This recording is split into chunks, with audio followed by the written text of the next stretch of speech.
Hello everyone, स्वागत है आपका अपने यूट्यूब चैनल बीएड कोर्स में। आज इस वीडियो में मैं झारखंड में बीएड के एडमिशन के प्रोसेस की चर्चा करूंगी।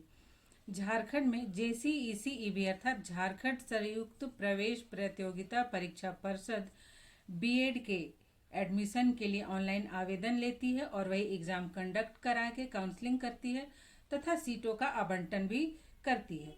तो उसने ईयर 2022 के एडमिशन के लिए विज्ञापन जारी कर दिया है, जिसके लिए आपको ऑनलाइन आवेदन करना है। और इसमें जो एप्लीकेशन आपको देना है वो है सेशन 2022-24 के लिए, और इसके लिए ऑनलाइन आवेदन देना है अर्थात आपको ऑनलाइन अप्लाई करना होगा। और इसके लिए जो पाठ्यक्रम है, पाठ्यक्रम की अवधि है 2 वर्ष की। और नंबर 3 है जिसमें आरक्षण के लिए कहा गया, तो आरक्षण में जो झारखंड सरकार की नीति, आरक्षण नीति, वो प्रभावी होगी। तो एक बीएड कॉलेज में 100 सीट होते हैं। 100 सीट में मेरिट होता है, मेरिट के लिए 40 सीट होता है, जिसमें सभी कैटेगरी के लिए स्टूडेंट आ जाते हैं।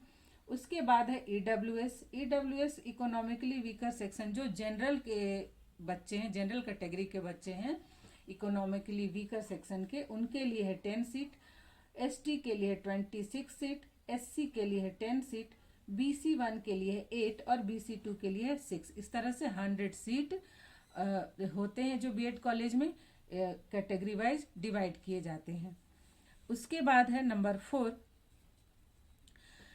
इसमें झारखंड राज्य के 80% छात्रों के लिए जो सीट है 100 बीएड में, उसमें झारखंड राज्य के छात्रों के लिए 100 में 85% सीट आरक्षित होगी, और जो 15% सीट है वो झारखंड राज्य से बाहर के छात्रों के लिए खुली रहेंगी।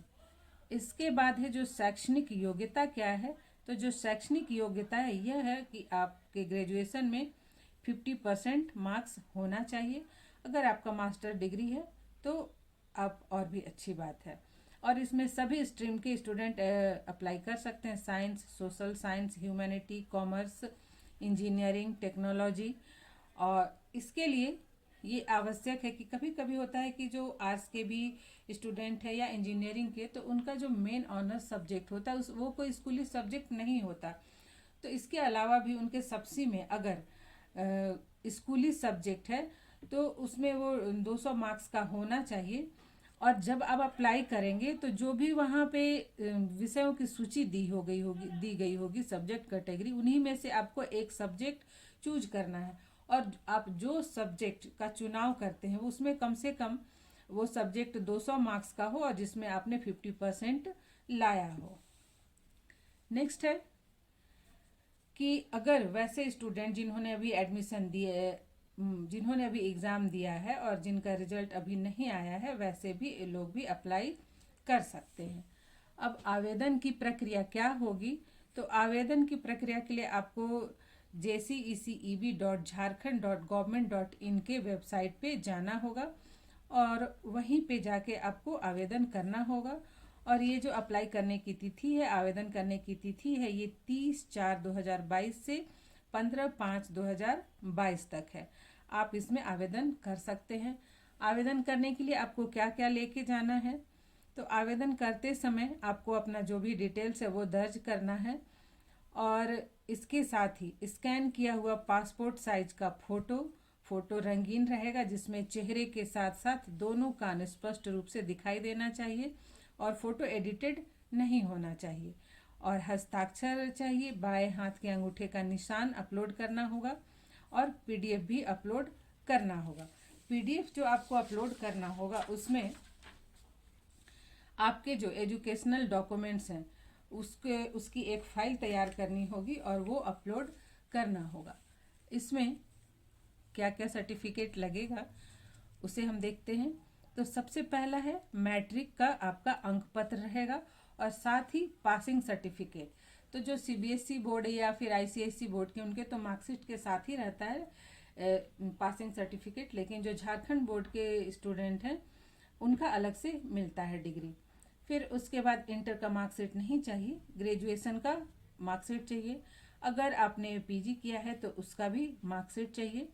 इसके बाद अगर आपके पास एनसीसी या एनएसएस के प्रमाण पत्र हो तो उसे भी अपलोड कर सकते हैं। इसके बाद आपको 5th नंबर में रेसिडेंशियल चाहिए, रेसिडेंशियल सर्टिफिकेट जो झारखंड राज्य के अस्थायी निवासी हैं उनके लिए भी और जो बाहर के लिए उनके लिए भी। उसके बाद चाहिए नंबर 6 आरक्षण। अगर आप आरक्षण का लाभ उठाते हैं तो फिर जाति प्रमाण पत्र आपको देना होगा।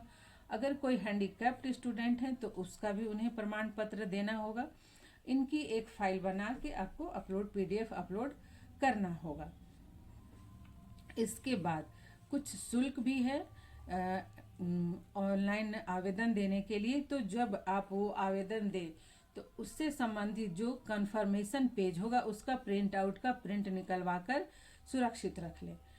अब है परीक्षा केंद्र, कहाँ कहाँ परीक्षा होगी और कब होगी। तो यह परीक्षा जून माह के प्रथम एवं द्वितीय सप्ताह में, फर्स्ट और या सेकेंड वीक में हो सकती है, जो कि झारखंड राज्य के रांची, धनबाद, जमशेदपुर, बोकारो, दुमका एवं डाल्टनगंज के जिला मुख्यालय पर होगी। और ये ऑब्जेक्टिव टाइप के क्वेश्चंस इसमें आएंगे। और जो एडमिट कार्ड आपके होंगे वो आप 4 दिन पहले, जो एग्ज़ाम की तिथि JCECEB के द्वारा दी जाएगी उसमें 4 दिन पहले आप वेबसाइट से डाउनलोड कर सकते हैं। अब हम देखते हैं कि परीक्षा शुल्क क्या है। आप जो इस पे डाउनलोड अप्लाई करेंगे तो उसमें किसके लिए क्या शुल्क है। तो जो सामान्य जाति के हैं उनके लिए है 1000, जो पिछड़ी जाति के हैं BC1 BC2 और झारखंड राज्य के हैं उनके लिए है 750, और जो अनुसूचित जाति, अनुसूचित जनजाति या फिर सभी कोटि की महिला जो झारखंड राज्य के हैं उनके लिए है 500। यहाँ आपको एक बात ध्यान देने की है कि झारखंड राज्य के बाहर के जो भी अनुसूचित जाति, जनजाति, पिछड़ी जाति या फिर OBC 1-2 जो है उसमें जो महिला अभ्यर्थी हैं उनको भी सामान्य कोटि का परीक्षा शुल्क दे होगा, अर्थात 1000 उनको परीक्षा शुल्क लगेगा। नेक्स्ट है नंबर 9 प्रवेश परीक्षा सिलेबस एवं मार्किंग। तो जो एग्ज़ाम होगा, जो एंट्रेंस टेस्ट होगा वो आपका ऑब्जेक्टिव टाइप का होगा और इसके कुल अंक होंगे 100। और अगर इस बार इसमें नेगेटिव मार्किंग रखा गया है, बीएड के जो एंट्रेंस एग्ज़ाम है उसमें प्रत्येक प्रश्न जो होगा वो 1 अंक का होगा और प्रत्येक गलत जवाब के लिए 0.25 अंक काटा जाएगा। अब क्वेश्चन क्या होगा, तो जो 30 नंबर का क्वेश्चन होगा वो लैंग्वेज का होगा। इसमें 15 क्वेश्चंस होंगे जो हिंदी और इंग्लिश दोनों के होंगे, 15 हिंदी 15 इंग्लिश के लिए होंगे। इसके बाद जो दूसरा होगा 40 क्वेश्चन होंगे वो टीचिंग एप्टीट्यूड से रिलेटेड क्वेश्चंस होंगे। इसके बाद है रीजनिंग एबिलिटी, इससे 30 क्वेश्चन होंगे आप। इसके बाद है मेधा सूची नंबर 10। तो जो मेरिट लिस्ट तैयार किया जाएगा, एंट्रेंस टेस्ट के जो भी प्राप्तांक होंगे, आपको जो अंक प्राप्त होंगे, जो नंबर आएंगे उसी के आधार पर मेरिट लिस्ट तैयार किया जाएगा। लेकिन यदि 2 या 2 से अधिक स्टूडेंट्स के जो मार्क्स हैं वो एक समान हो जाए तो मेरिट लिस्ट का निर्धारण करते समय कुछ बातों का ध्यान रखा जाएगा, जैसे कि दोनों में से जो प्राप्तांक है, जो अंक प्राप्त किया है स्टूडेंट ने, उसमें किसका प्रतिशत अधिक है, या फिर एनसीसी या एनएसएस का प्रमाण पत्र, एनसीसी में C सर्टिफिकेट होना चाहिए, प्रमाण पत्र को आधार माना जाएगा, या फिर पहले जिनकी जन्म तिथि हो उनको उसको आधार माना जाएगा। और आरक्षण के लिए तो जो झारखंड सरकार की आरक्षण नीति है वही प्रभावी होगी।